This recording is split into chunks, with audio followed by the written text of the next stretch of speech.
of my own ceiling. Scared I'll die of uncertainty. Fear might be the death of me.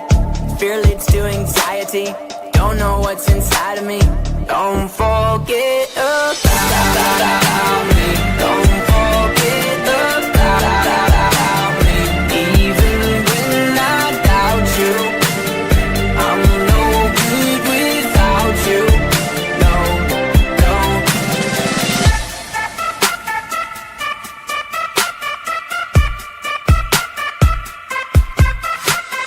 Temperature's dropping. Temperature's dropping. I'm not sure if I can see this ever stopping. Shaking hands with the dark parts of my thoughts. No, you are all that I've got. No, don't forget about me. Don't forget about me. Even when I doubt you, I'm no good without you. No, no, no, no, no.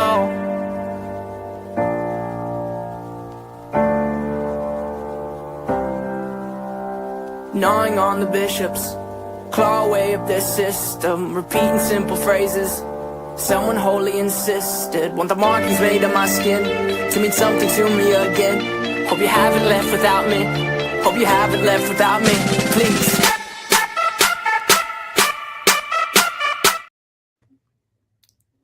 Hey everybody, welcome to the Real Estate Lab. We have 3 awesome real estate agents here, all from different brokerages too, and we're here to talk about the real estate market for buyers, sellers, and investors in the greater Austin area. I'll be moderating a bit today, and today we're going to talk about what everyone's feeling right now. We got Austin's market slowdown. We have some possible uncertainties in the future of real estate, and I'm going to go there, y'all. We could even talk about tariffs and global supply chains that could impact the housing locally. So let's start with the Austin market. Daphne, would you say the Austin market's slowing down, or would you say it's stabilizing? What are you seeing out there? I'm seeing a lot of different things and very curious to see what you guys are seeing also.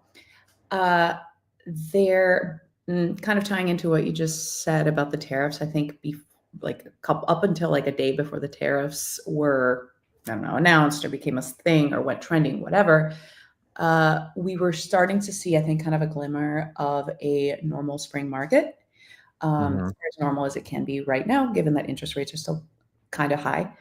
I think something I've been telling clients too, and this is something I'm seeing, is that if a home is in a great area, whether it's location, close to stuff, or in an area with highly desirable schools, presented really well and priced lower than market, it's still going to move. Right. On the contrary, if a house is out in the middle of nowhere, priced a little too high, so presentation, it's going to sit.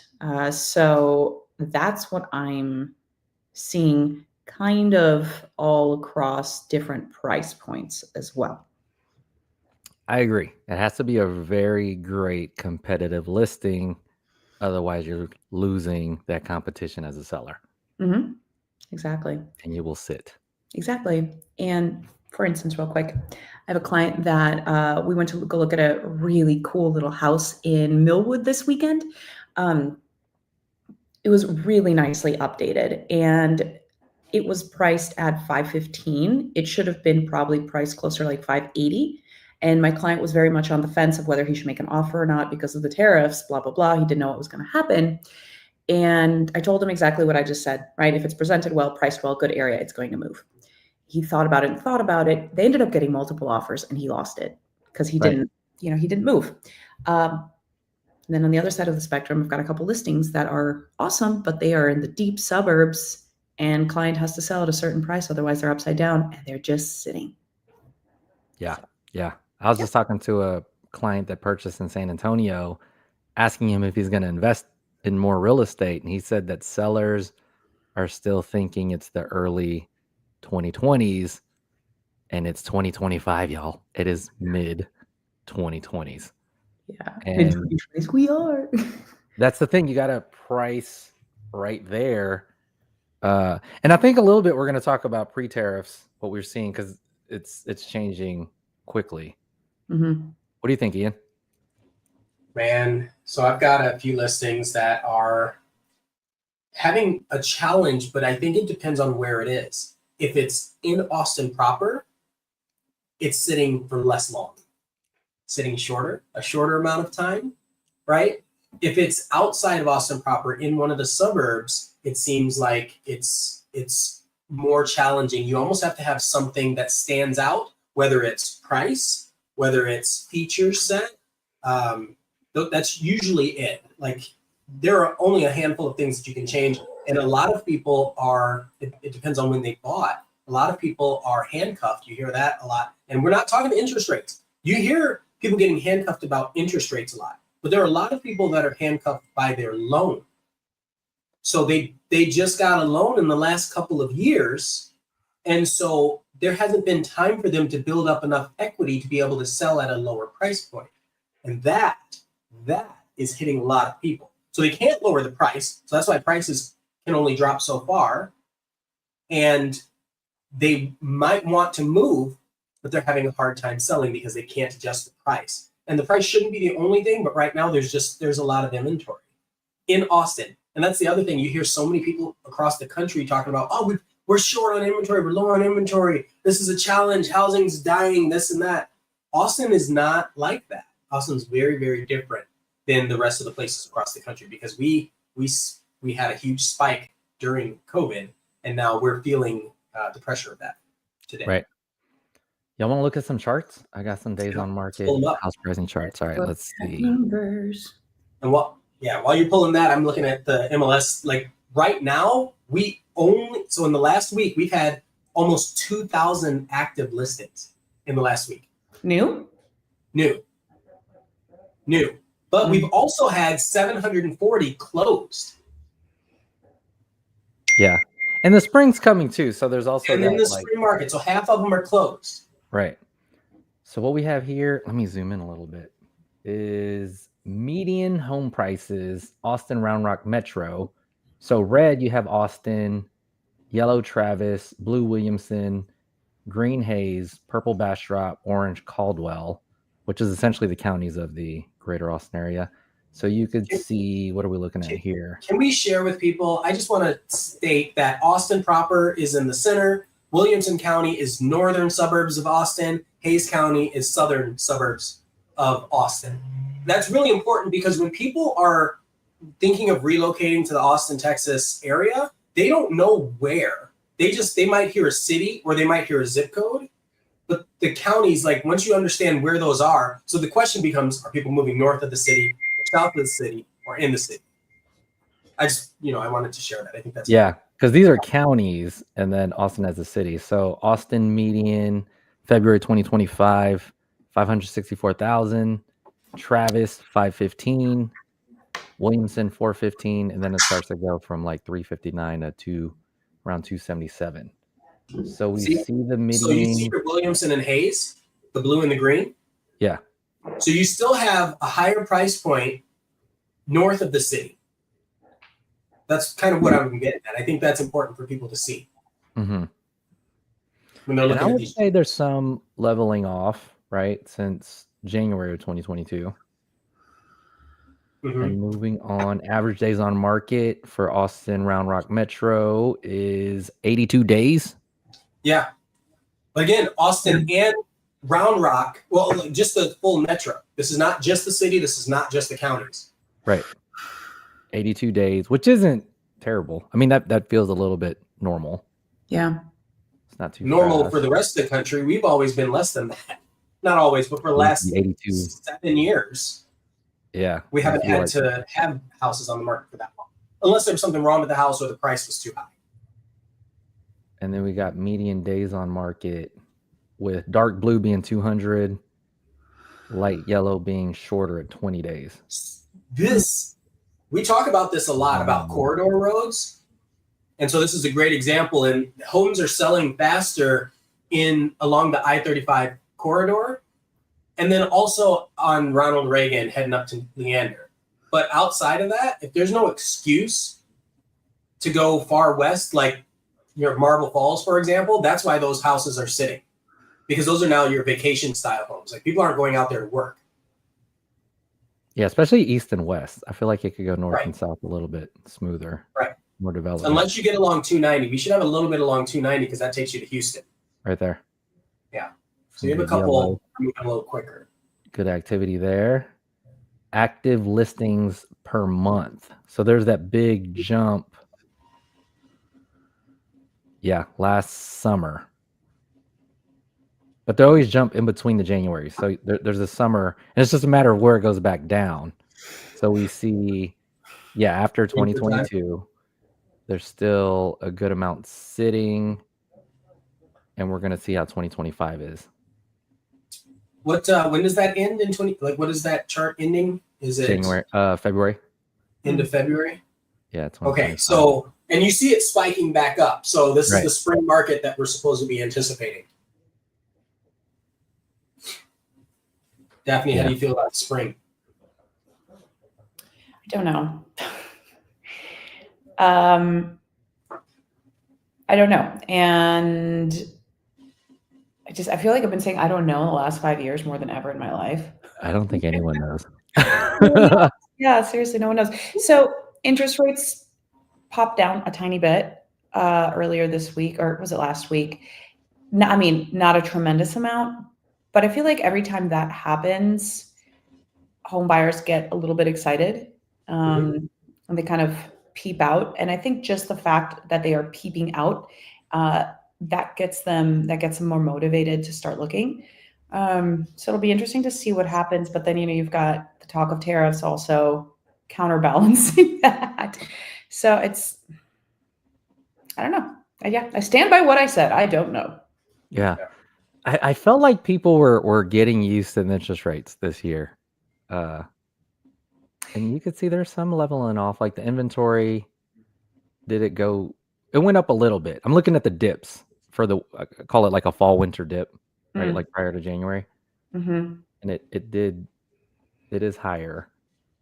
I mean, I think people are going to be tight with money the next year. So, but supposedly, I mean, if they need to stimulate housing, they can adjust interest rates, but who knows? Yeah. Oh, someone said they were interesting, so we'll see. I have kind of an interesting theory with Austin because it's sort of a tech hub or had been a tech hub for a while. Mm-hmm. So I'm wondering if a lot of the people that are at UT, for example, and then some of the younger professionals that are developing AI applications are going to be concentrated in Austin, right? Because the amount of money that some of these people are making with AI right now, obviously housing will be a benefactor of that. And that's kind of where Austin bloomed before, is like we were great across the board, and then all of a sudden there was a tech bloom. And so I see that tech bloom happening again. I mean, I've got a guy I was hanging out with Sunday for hiking, and he was like, he's in the crypto space, he's in the AI space, he's doing all these things. And I'm like, it's just hearing these little like microcosms of people that might not be buying today, but in the next year or two should be ready.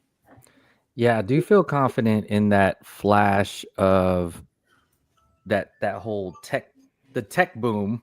I think it's that the whole point, or what I saw there, is it can happen again. I don't think they happen once and disappear. It happens it's going to happen in phases, a handful of times. Yeah.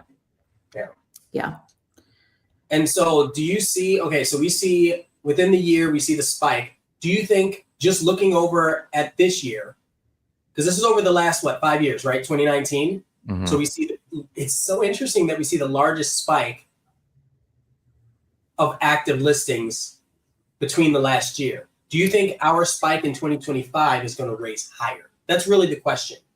Because we're only in January, and it's already really high on this chart. It'll be in the ballpark. I don't know if it could get higher. You see how it spiked here kind of similarly? Yeah.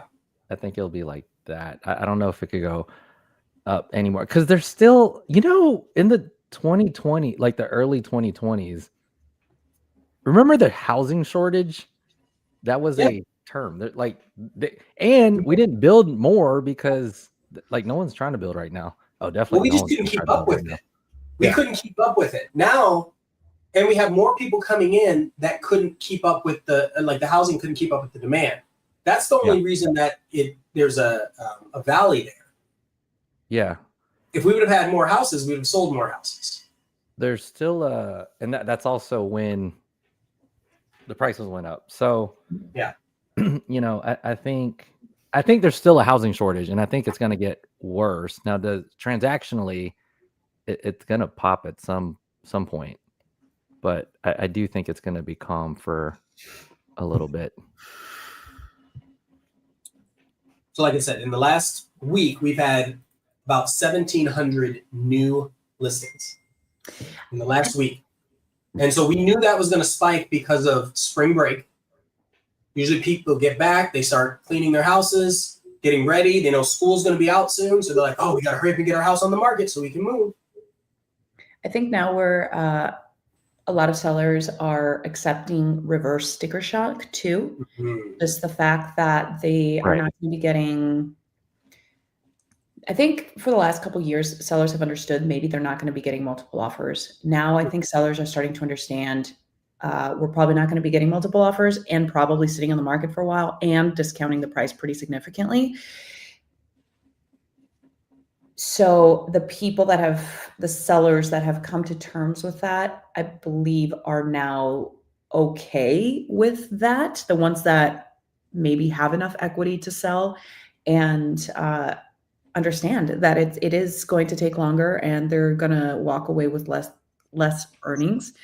That's a conversation I've had with like pretty much every one of my home sellers. You know, we used to have this same conversation during the COVID era where they would say, well, I don't want to pay more for the house and I want to sell my house for less. And I'm like, it actually ends up in a lot of cases being a wash. You're selling your house for more money than you should be able to sell it for. And so that equates to you having to put more money into a home that you're buying. And it's the same thing here, right? So people that might not be getting as much money, and I'm putting it in air quotes, for their home that they're selling, if they're moving to a new place, they're probably getting it at a deal, right? So the money is still moving across the board the same way. Yeah. It'd be interesting to know, think about the time, the days on market. Like if people are just now putting their house on the market and the average is 3 months, we're gonna have a lot of houses in the middle of the summer. And it's real hot in Texas for people who haven't been here before, trying to go around looking at houses. Tough time to be looking at houses in the middle of the summer. And here's the inventory. Months of housing inventory. Meaning how long it'll take to absorb. You know, that's still not really even that high. Yeah. Well, I mean, 6 months of inventory, but that's in Bastrop. 5. Bastrop is highest right now, right? Hayes. There you go. So Hayes is actually the highest right now, it looks like. Well, this is from Bastrop and Hayes for February. Yeah. So this goes back to what we were saying. So your properties in Bastrop and your properties in Hayes are sitting far longer. Mm-hmm. So south of the city, homes are sitting longer. North of the city, homes are moving faster. Those are the facts. 5 months. Yeah, that makes Home total values. sense.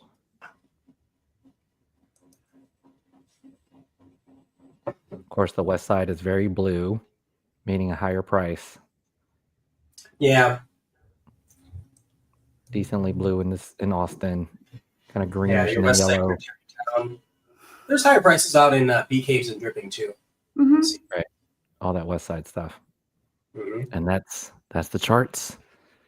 That's a great chart, and that is like, yeah, that great job finding that. That's a way more detailed and I feel like better visual than what ABOR puts out. What ABOR puts out is wonderful. This is more like let's unbox each quadrant of the infographic that ABOR has, which is already fantastic. So no shade on ABOR, but that was really awesome. I feel like our data will get better now that, I mean, since we've had an economist in office supporting our data. It's been improving over the years. And we have a new MLS. So for those of you that aren't in real estate, if you're part of the Austin Board of Realtors, which all of us are, we have a new update to our MLS platform. And so it allows us to extract a bit more data and be more creative with the data that we have access to. So it's really neat. Yeah, it's awesome. We have so much data now. Mm-hmm. So what would you say to the people that are saying, I'm waiting for a buyer's market? Or are we headed towards a buyer's market?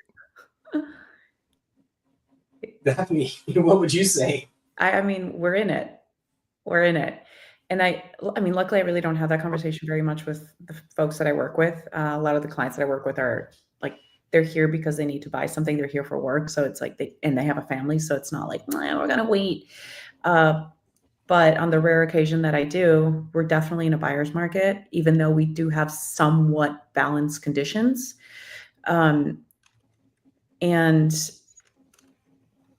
every now and then somebody will be like, well, it's still expensive. And the thing is, if someone is looking to buy their primary home and stay in it for a long time and you need to, then do it. I've always said the most expensive to buy is now, whatever that time is. It's either going to be pricing, it's either going to be interest rates, especially for somebody maybe that is like a move up client or a first time home buyer. Their new mortgage payment's going to feel higher than either their rent or their current mortgage. But eventually, like, we all get used to it. It's just the cost of owning real estate and being a homeowner. I don't want to skip past how important that statement you just said is, because you said that the highest cost is going to be now. Always. If you look back at during COVID and people were paying over for some of these houses, or I say over, but paying more than the listed price. Like if you come back right now and you look at what they're paying monthly, because most people are thinking about, they need to absorb the monthly cost. They're not paying cash, most people, right? And so could they afford that same house today with a lower monthly payment? And the chances are it's a no. Mm-hmm. Right. But that's even assuming that they had an option to buy that house. Back then, they didn't have that option. Today, there are lots of options, but they're all more expensive monthly. Forget the sales price. Your monthly payment is higher, and that's the challenge for people. Yeah. And generally to forecast a little bit, from what I'm hearing, I feel like there's been more statisticians and just kind of listening to the news about the growth in Texas as a state and how there's going to be more migration coming in. Yeah. So from, as a Austin, Texas realtor, I feel confident about population growth. Oh, yes. And jobs. Yeah. Population and I think growth, jobs, something. Education. Sorry, not education. The colleges. Education is another topic. Colleges. Yeah. Yeah, I was actually talking to a friend about this who's also in real estate, and she was saying that Texas is the state of the future. And I mean, I think she's right. We have so much opportunity. There's a lot of crazy things that happen here, but we do have so much opportunity. And just the fact that we don't have income tax is really big. There are so many tax incentives for businesses, large or small. And generally speaking, the lifestyle and like the way of life here is still very comfortable. And there's, Ian, go for it. There's so many, like, no, I'm listening. I love what you're saying. These are all things that aren't talked about enough. Mm-hmm. Especially, we've got a lot of, what is it? The silver tsunami, but in the land component, we have a lot of people that have a lot of land that will not be here for very long and don't have anyone to give it to. So when that transpires, we're going to have, like, we already have a lot of land around us. We're going to have more land that doesn't have an owner that will need to be subdivided and turned into homes. We have a lot of potential for growth. We're not even like a fifth of New York's size. Mm-hmm. We will be like New York when it comes to size. The state of New York? New York City, sorry. We can get this Austin, Texas metroplex area could end up being that large. Do you know what a colocation center is? I don't. Okay, Sounds so medical. it's an AI thing, or it's a data thing. I'm gonna do a screen share because I don't know what I'm talking about. I don't even know how to pronounce it. But I saw that it This isn't the is Facebook data center, is it? That just broke ground.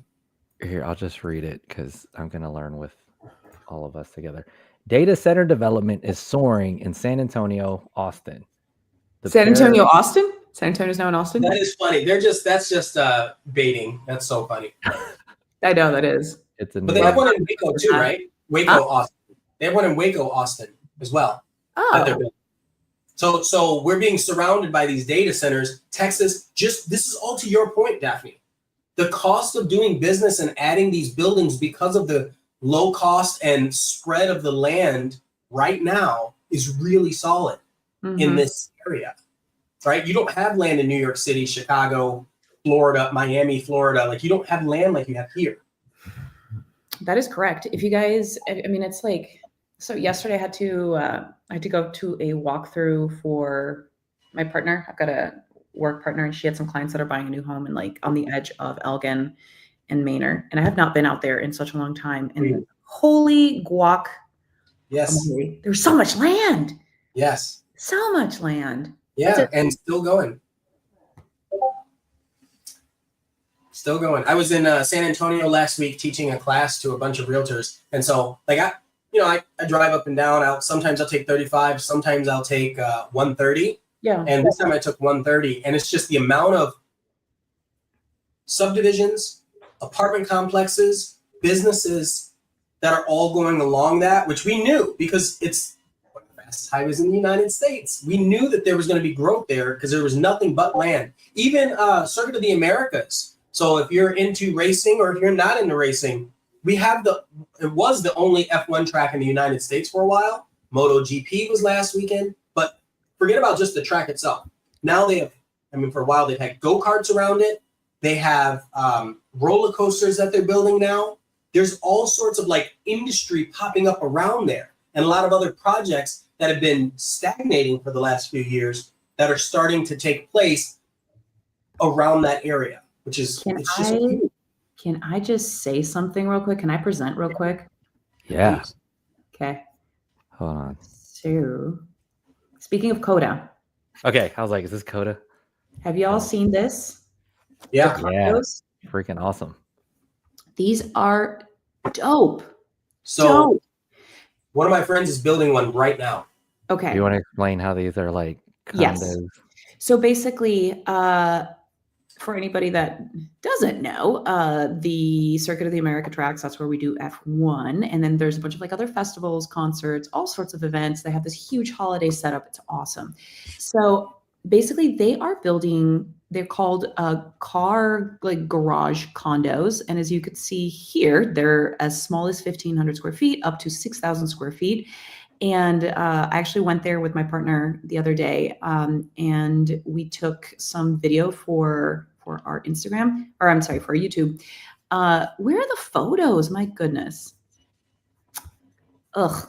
Okay, so these yeah, you can see the floor plan here, and they've got a couple photos, and they're fine. But basically, these are super beautiful, high-end garages with a lot of them have a loft, and you can live in the loft, and then like in the living area you can park your beautiful car.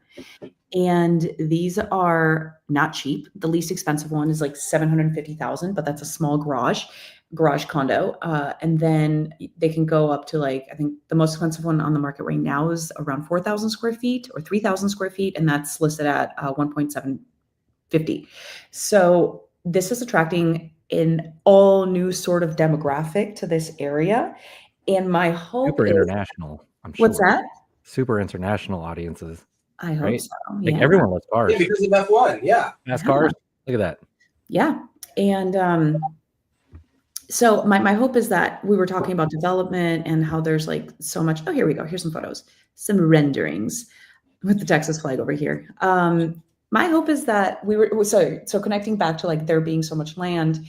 This part of Austin, I've always said, has been a little bit neglected. It's not a little bit, completely Oh neglected. my God. It's like in the middle of nowhere. Yeah, no, it's totally in the middle of nowhere. So I really hope that they come up with some other things, even just like grocery stores and more parks in this part of town, because there's so much freaking land over there.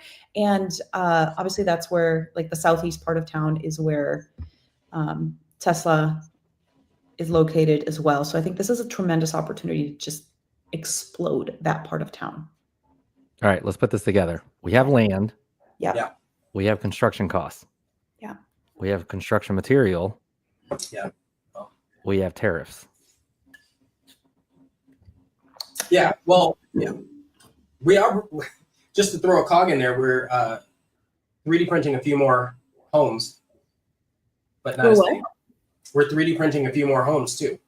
So that's like an offset for some of the tariffs. But and then our car manufacturing, Tesla is one of the most American-made products, so it'll be impacted a little less when it comes to tariffs, but we do need to talk about tariffs.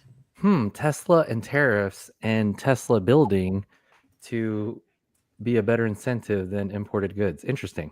I don't think there's any connection whatsoever. Yeah, what a coincidence. Next topic. Just kidding. Go for it. But even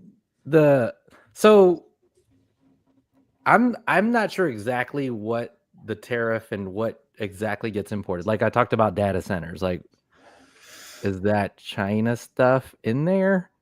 Okay, so let's think about everything that's there. There's so many things that we're importing, right? So set aside like food and coffee and board games. I just found out I was hit pretty hard in the chest because I really like buying board games. I love playing board games, and all of them are made in Europe. So that's a problem. Anyways, so think about steel, right?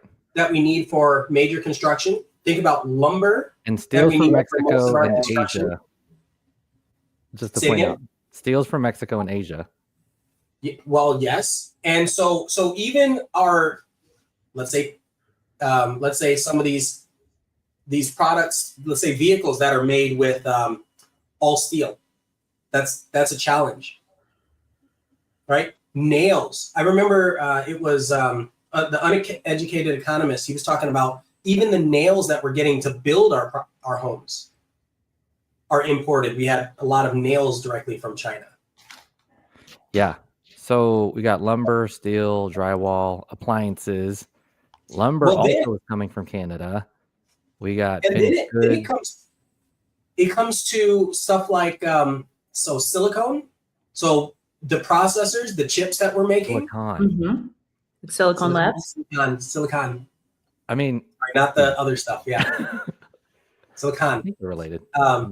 But the chips themselves. So it's a beautiful thing that we have the Samsung second Samsung manufacturing plant that's coming here. That still isn't open. It was supposed to be open summer of last year, right? Yeah. That's how it goes. We have Samsung operating here, okay? And whether or not you're a fan, that's irrelevant. We have Apple that's here that has been building their own chips. I know they use a lot of stuff from outside of the United States, a lot of components for their silicon, but it's still important to know that they're here in the Austin, Texas area. We have a lot of companies that are here, a lot of things that are being built here, but I would say components from elsewhere. The tech headlines are still saying that the semiconductor industry is going to be threatened, according to Wired.com. Well, okay, who's building their own silicon? Is Samsung doing it? It says a small number of American. Their own. Apple's building their own, but they're using I think they're using tariffed goods. Yeah. And then Tesla is building their own. What a coincidence. What a coincidence. But Yeah. you know why? Do you know why a lot of these companies started building their own? Because of the shortage during COVID before. We also have Silicon Labs here in Austin, founded in Austin. We have Qualcomm here. Mm-hmm. Facebook and Meta, I don't know if they're actually building any silicon, but I could see it happening because of the software that they're building. Amazon. Yeah, this is the stuff I still have to process, but generally, back to housing, Yeah. I remember material delays when Yes. there was a shortage on lumber. So you have slower building times, which equaled pricing pressure, especially at the time. So, given that that could be in front of us, it just sounds like less housing will still be developed. Well, right now we have a higher inventory. The question is, when is the parity? That too. Yeah. Like, when does that happen? And so some of why I say the silicon is relevant. The reason why I'm bringing that up is because the people that are in school right now, all of your tech sector, they're going to need a place to live, and that's going to be driven by the amount of people coming here for that job class. Right? So you have somebody that's working for Qualcomm, whether or not it's related to tariffs, that impact will affect housing if that's a large industry in Austin. That's why that's relevant. Okay. So you're looking at now tariffs are in place. So we have to see which economies are going to be incentivized, and those local economies will have better real estate markets. I think that is what I'm saying, yes. Because you have to think, what is the talent? Where are people going to be relocating from to get jobs, especially as the AI boom continues to grow? And why is it Austin? Right. It's going to continue to grow here. Yes. Yeah, without a doubt, it will continue to grow. It's going to look different than the growth we've been, I think, used to and expected over the last, I would say, decade. And we'll throw the pandemic in there because that was part of that. But that's what happened during the pandemic. We had a lot of tariff-like situations. Minus pricing. Minus the price, though. But the only reason the pricing happened is because we had low inventory. Now we don't have low inventory. We still have slightly higher prices. Sorry, I'm referring to interest rates, which made a lot more things attainable. It did. Mm-hmm. It did. So that's just a little side. Yeah. I want to contribute more, but I'm not really sure where to start. This is really, I'm still taking it in. We were talking at this before the podcast started about this kind of at a high level. And I'm the type of person that likes to take some time to really absorb information, kind of wait for the dust to settle. So I want to be more proactive in this conversation, but I'm still gathering info for my brain. So The listeners are, I think we all are, understanding the import and export tariffs and what exactly does that mean for each component of the economy and which product and which service, what exactly gets more expensive. Right. Yeah. And are we going to continue to have these things imported, whatever the things are, whether it's food, building material, clothing, tech accessories, etc.? Because as of now, the way I believe it's being presented to us is that the the group importing it, they are the ones for that. Responsible for that tariff. I have a third thought. Yeah. Ready for this? Yeah. I think because of all of the things that are being generated and built and created, all the startups that are being made, because of this more advanced AI simulation style economy, we're going to hit another boom, kind of like the Industrial Revolution. Yeah, definitely. Where we will have so many people that need to find a way to make money that they're just going to start creating things. So an example would be, if you can't figure out a way to make steel or import steel for a certain price, then what do? You figure out an alternative. And that's where your 3D printed homes end up coming from. If you can't import your pieces to the board games, you print them on your own. There becomes smaller startup companies that are created to handle a lot of these needs that we have. Would you guys live in a 3D printed home? I'm only considering it now because of tariffs. If I had to purchase, I would start looking at something. That's the whole point, right? We're going to have to look at things that are beneficial to us, meaning they're not built by imported products or bolts or whatever, like garages from China. So I guess, right? Like that's the whole point. Like who's building what that's more beneficial to the consumer. So yeah, I'd look at it. Ian? I initially wouldn't because it wasn't traditional, but this is Really? times. Yeah. Okay. Ian, I'm curious on what your take is. The tech where they're using to build the homes now, so there's 12 homes under construction in Austin. They are all 3 are already pre-sold. Those are now multi-story. They didn't have multi-story 3D printed homes when they were building a lot of them here. Now that they have multi-story and they have good, long-lasting technology, I feel like I would absolutely consider it, but it'd be more of a marketing play than anything else. Right? Like I would do it kind of like the truck I have. It's more of a I like it, but it's more of a marketing play. Everywhere I go, I get to have a conversation. It's kind of the same thing there. I would invite everybody over. Hey, come do this. Now, what I didn't want is, I can say this without getting in trouble. What I didn't want, because this is my opinion and not a reflection on the building themselves, but I did not want a 3D printed home printed by Lennar or processed by Lennar. Was it really processed by Lennar though? Because they've got, oh crap, I just forgot the name of the builder that was actually doing it. It was Icon 3D. Okay, so if you go and take a look at these houses, they do not feel like a Lennar product by any stretch of the imagination. I hear you. The problem I had with it is that Lennar was removing all real estate agents from the process as much as they could.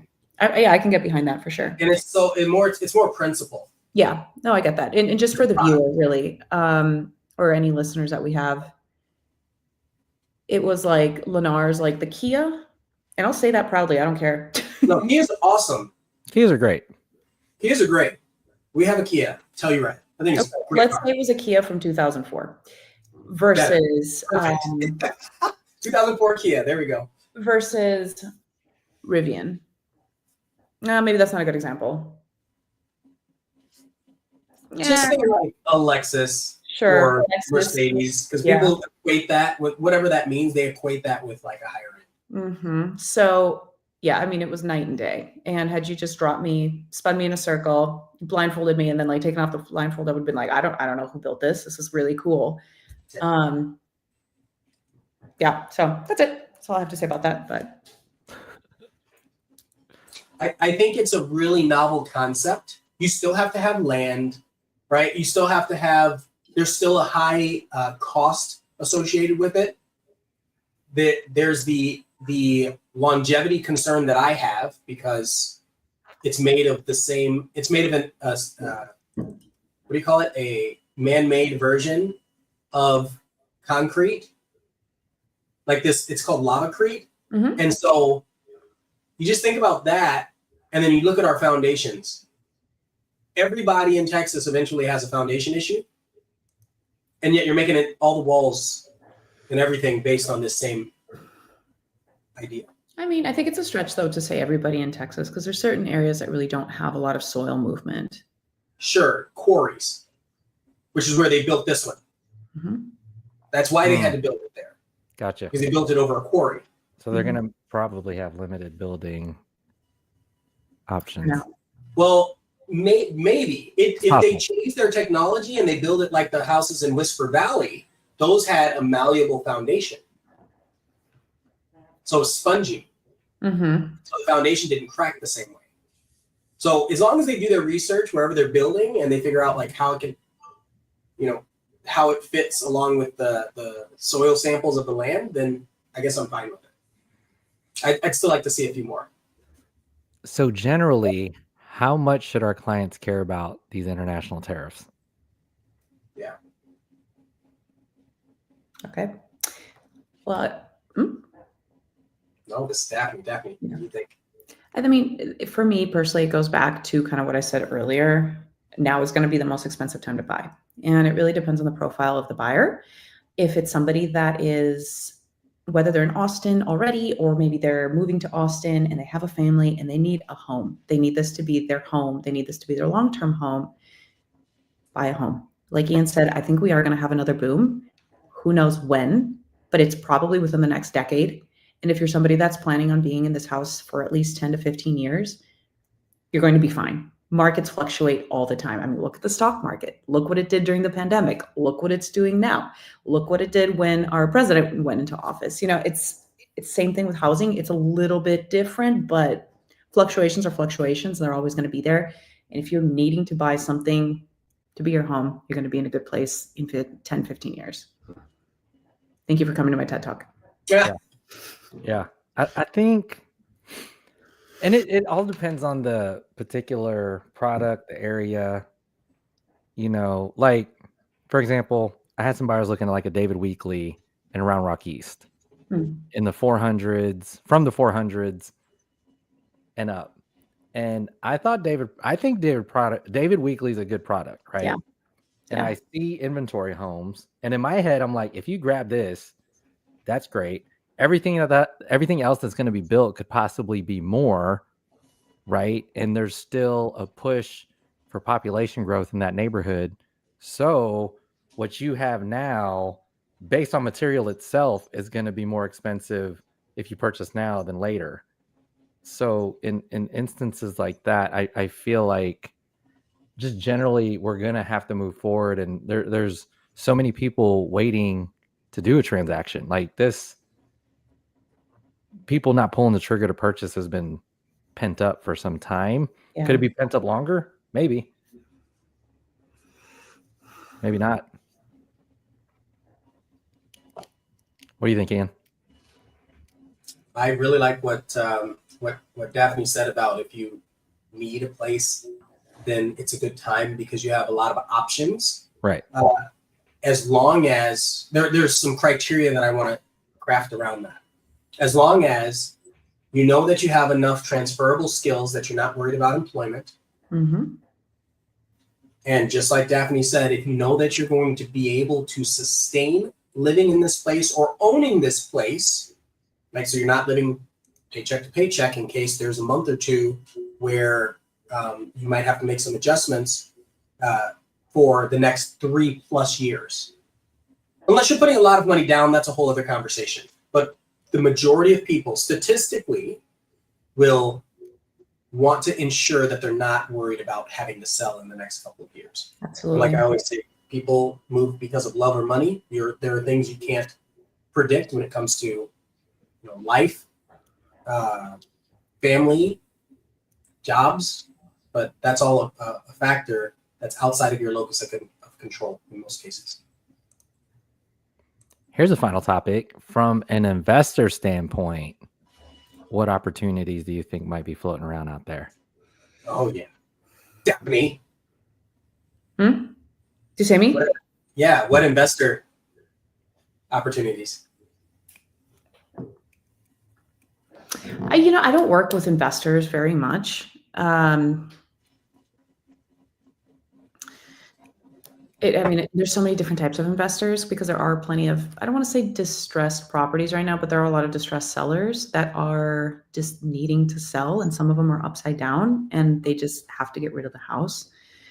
I don't love that because it's a little opportunistic, but opportunity is opportunity, right? So they do need help too. Like you said, they need to get out. They do. I think this market is really great for somebody that's buying cash. Texas or just Austin in general, it's almost impossible to cash flow for the first 2 years, even break even. Oh, Aaron's been commenting. As long as the numbers make sense. Yeah, definitely. But this is a really good market for cash buyers. If you're financing anything, it's not going to fly. Yeah, I like that. That's what I think about that. Yeah. I like that. Aaron, if you are unwilling to stay in the house for 5 to 7 years, you shouldn't buy a house. Agree. Mm-hmm. Agree. And it's very unfortunate if you thought you could stay longer and you don't. Mm-hmm. That's tough. But yeah, I think distress situations are building. If you look at defaults on FHA and VA loans, they're actually coming up. And I do think it's going to be more expensive for consumers. So, I think it's always a good time to look when things are slow, right? Yeah. There's more opportunities. So, but yeah, just like Daphne said, Greater Austin area is tougher for a cash flow, but if you're creative enough, there's distressed situations out there that could use some form of investment money. I want to talk about this one. There are many types of investors, though. I don't think people think that or understand that when they're newer to investing in real estate. And so you hear there's so many people right now that are like, I'm a wholesaler. It's like, you don't know. You have no idea what you're talking about. Okay. So if you are an investor that is able to figure out a good way to get a good deal, the deal is relative to what your budget is, what your buy box is. There's so many things that make it a good deal. Where you can also turn the property over and either hold it for more than 5 to 7 years and or sell it for far less than any of the comps in that same area, which is going to be harder to do, then I think you have to rethink your strategy. There are a lot of people that, here you go. Aaron said, wholesalers, they took a $10,000 course and think they know things. Yes. Amen. Yes. Go ahead and say it again, Aaron. Oh my goodness. So yeah, there is a great opportunity right now because there's this air of desperation from a lot of sellers in the area, in the Austin, Texas area right now, because they were forced to return to work or go back to family or go back to wherever they originally came from. And so, a lot of people stay, but there are a lot of people that have to go or want to go. And so as they're doing that, we have all this extra inventory and extra for a short while. So as an investor, you have time to make a decision. So less pressure, and there are more opportunities for you to find a deal. But I feel like it's still going to be challenging for you to, let's say, buy a fairly expensive home, fix it up or renovate it, and then still rent it in cash flow unless you're putting a substantial amount down, which is what Daphne was saying. Cash investors or 50% down or something like that are doing much, much better right now. Even, I want to say real quick too, even at like a 50% down payment, you're still probably not going to cash flow. Like you might be breaking even. I have some clients that bought property near the domain, and they fancy themselves investors, and multiple times they sent me properties. They're like, this is great. We want to put 50% down on this and blah, blah, blah. And I'm like, don't buy this right here, right now at this price. It's going to keep going down. And they moved forward with a couple against my advice late last year. And those properties are decreasing in value and they're having a tough time renting them out. Well, and let's talk about this too. It depends on your investment strategy as well. If you're in a situation where you're investing in a place that's a brand new phase of a high value subdivision, master plan community, that makes sense. That doesn't make sense for everybody. Right. But that makes, like, especially if you're in early phase, come on, right? Like that's the kind of thing that you have to know yourself as an investor. Yeah. Aaron? Yeah, if you're just trying to get a quick flip and you've never been to Austin, you don't have boots on the ground, and you're like, I just put some money into a property, and you don't want any help, and you're just shooting your shot, you may have a hard time. Even then, real life example too. My business partner, her father bought some property in Bastrop in a very popular neighborhood. I think it was like 2022, and he bought at the end of the peak, and he built there. And he was expecting to walk away with hundreds of thousands of dollars. It's a beautiful little house. It's like 2,000 square feet, really easy to market, really lovely. He thought he was going to walk away with like 180, 200 grand. And now he's walking away with like 30 grand from the sale. Oh, wow. And she's told him, he was mad about it. He was mad at her because she listed it. And she said, look, you are not a builder. Yep. You didn't follow my advice. You were doing this to make yourself feel good and be excited about it. But the thing is, there wasn't enough research and enough homework, and you weren't listening to the advice given. So he's walking away with a profit, luckily. Luckily, you made money. Missing a zero, So. Yeah, at least he's not walking away losing, right? Yes. But that was luck. And it's, he's still losing in a way, depending on how long he had the property or was holding on to it. Now, if they were living in it, then they're not paying, rent somewhere else. Right. Cool. Closing thoughts? Closing thoughts on the slowdown, the shift, the tariff factor. Yeah, I just think this is also a good time to shift into more financial responsibility. Just generally, I think people should look at their budget, should start understanding what they're purchasing, looking at their financial decisions more closely. And yeah, I think it's just going to be a tight couple years. I feel that too. I mean, I just put in an offer this morning for a client, and they have no idea. They just don't understand how good of a deal they're getting right now at this price. Yeah. And we went up a little bit because the last one wasn't accepted. Like, it's insane. And I don't think they'll realize it for 5 years. Are you first-time buyers? No, but this is the first time they're getting land. Like a good chunk of land. Good. But just for lifestyle, location, everything, it's for them, it's perfect. That's awesome. It is awesome. And it's rare. The price point, because the cost of land right now is just insane. It's a lot because people that own land don't have the pressure of selling it. The same way.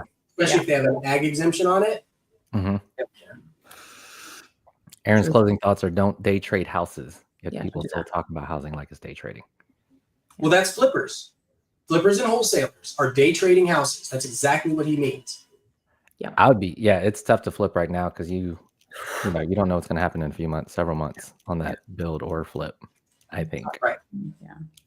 So that one's hard. That one's rough. Yeah, that wraps up this week's episode of Real Estate Lab. Thank y'all for tuning in. Catch us next week. We'll be breaking down more real estate and what matters in Austin. Until next time, watch your money, stay curious, stay local. Watch your money, eat your honey. Oh my gosh. That is good. Yeah. I love it. See y'all. Bye. Bye.